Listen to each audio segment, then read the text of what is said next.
What's going on, YouTube fam? Today I want to give you guys a quick look at the latest collaboration with Nigel Sylvester and Jordan Brand. These are the Better With Time Jordan 1 lows. Before I get into the video, go over the kicks and all that good stuff. If you are new to my channel and this is your first time stumbling across one of my videos, welcome. Thanks for dropping by. But listen, while I have you here, do me a huge favor. Hit the subscribe button and click that notification bell. That way when I upload new material, post new content, anything like that, you'll get notified. Head to the channel, then you can see what I uploaded for you guys. If you're on social media like Instagram, Twitter, X, whatever we're calling it, really any of the platforms nowadays, you enjoy photos of sneakers, outfit ideas with sneakers, really anything related to kicks, give me a follow. You can find me. I am at iAMTMCII. And lastly, while you're watching the video, or afterwards and you enjoyed it, hit the thumbs up. That really goes a long way. Little indicator to me, let me know that you're enjoying my content. Just make me want to keep recording videos whenever I have new pickups to share with you guys. Okay, now that that intro is all out of the way for all my first time viewers, we can dive right into the review. So like I mentioned, this is another collaboration with Nigel Sylvester. For those who don't know, he's a pro BMXer, sponsored by Jordan Brand. He has linked with Jordan Brand and has been with them since 2017. And now we have another collaboration between him and the brand. We had the Brick by Brick Jordan 4s dropped earlier this year. They had the Jordan 4 RM. They had the high top. And believe it or not, he had some stuff with Nike previously before signing with Jordan Brand. But now here we are. These are the Better With Time.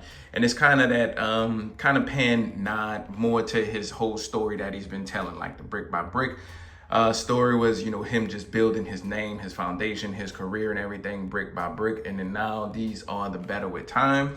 And it just basically means what it sounds like, you know, just with more time or practice, putting in the grind work, you just continue to get better and better. And these shoes, the high tops kind of had the same spin where it had the scuff marks and the aging on there to kind of show what a shoe would typically look like once he put all the miles and the practice, the tricks and all that stuff when he's BMXing.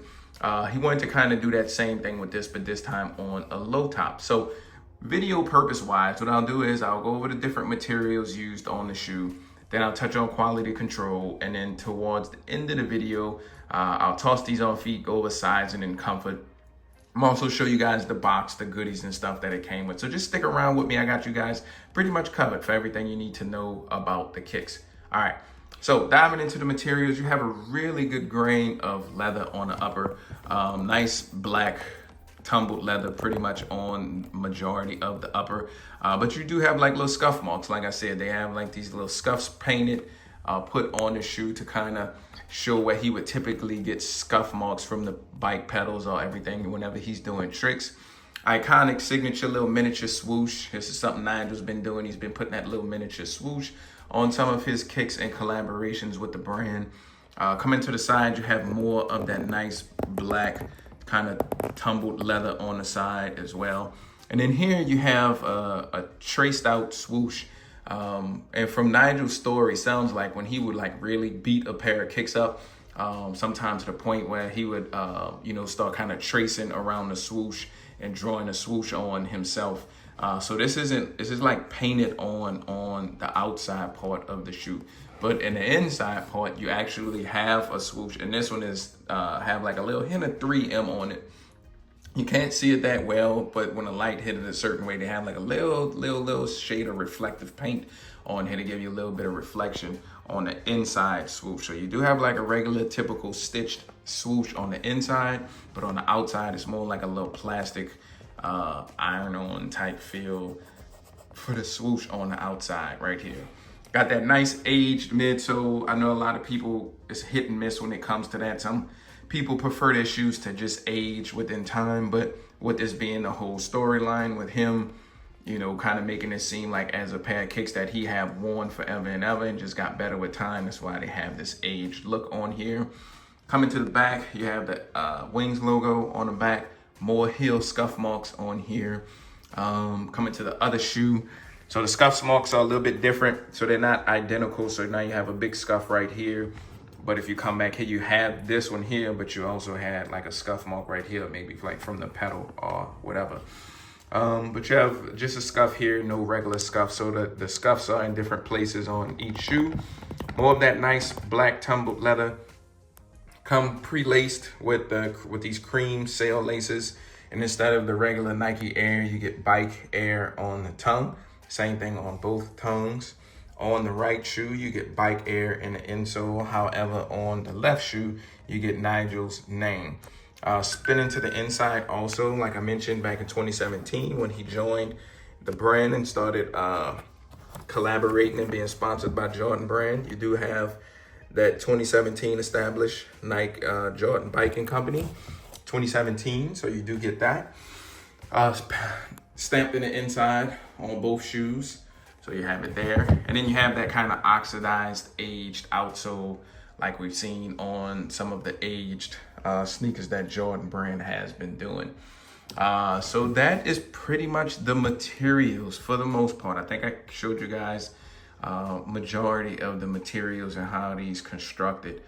Coming to quality control, the QC's okay. I guess it's hard to judge the quality control on these when they're kind of intended to be scuffed and beat and worn and aged looking. So even if there was some defects on the shoe, I guess it kind of just blends with that whole look for what Jordan Brands go. So QC's okay to me overall. I don't have anything major to complain about that I kind of just outright noticed right off the bat. So QC's okay. So that's it for the leather QC. Show you guys the box really quick. So you do get an aged box as well. So you can kind of see the discoloration of the box. Instead of Nike on the top, you get Bike on here, and the Bike have like some little scuffs and stuff on the lettering.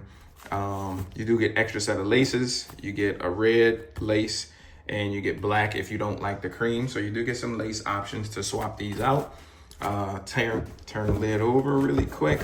You have a little sketch and inside, Nigel hand sketch from whenever he draw his own BMX bike.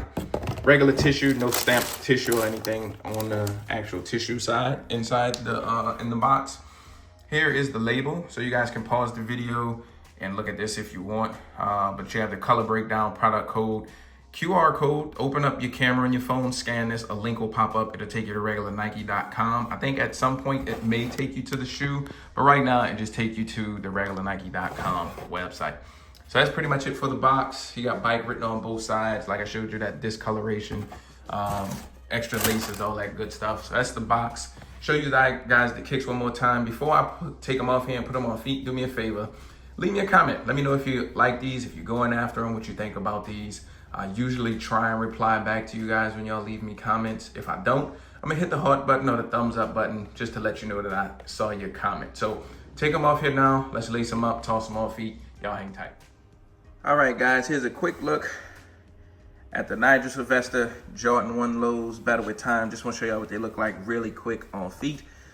First things first, I guess we could jump into sizing and then I'll touch on comfort for you guys. Sizing usually the most asked question anyway. So let's do that. We'll do sizing first. To me, I have a medium, somewhat narrow foot.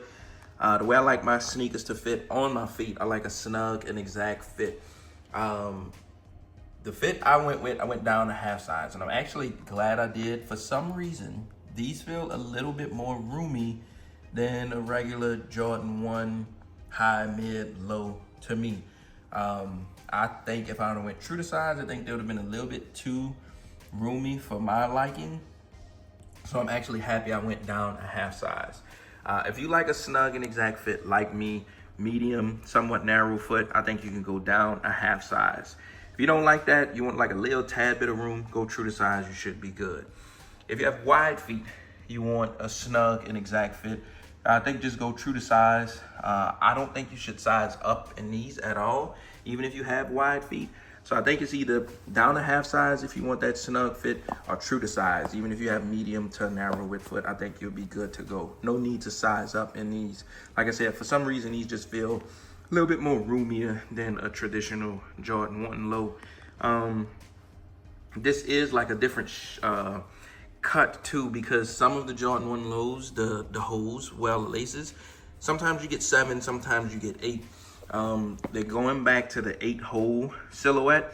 It's kind of like the original lows with the when they first started doing Jordan 1 lows. Like a high top have 9 holes, and then these have 8. But some of them they had 7, so it's a different cut of Jordan 1 low.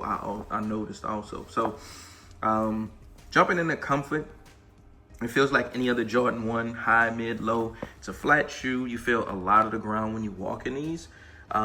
It's not uncomfortable. You could casually rock these all day, not be in any kind of pain or discomfort. But if you're looking like for some bounce, some squish, some extra cushioning, you just won't find that in a Jordan 1. But like I said, you casually rock these all day, you'll be good to go. So that's just my take on sizing and comfort. I'm gonna wrap the video up here. Like I mentioned earlier, subscribe if you're new, hit the notification bell and all that good stuff. Thanks for watching. Peace.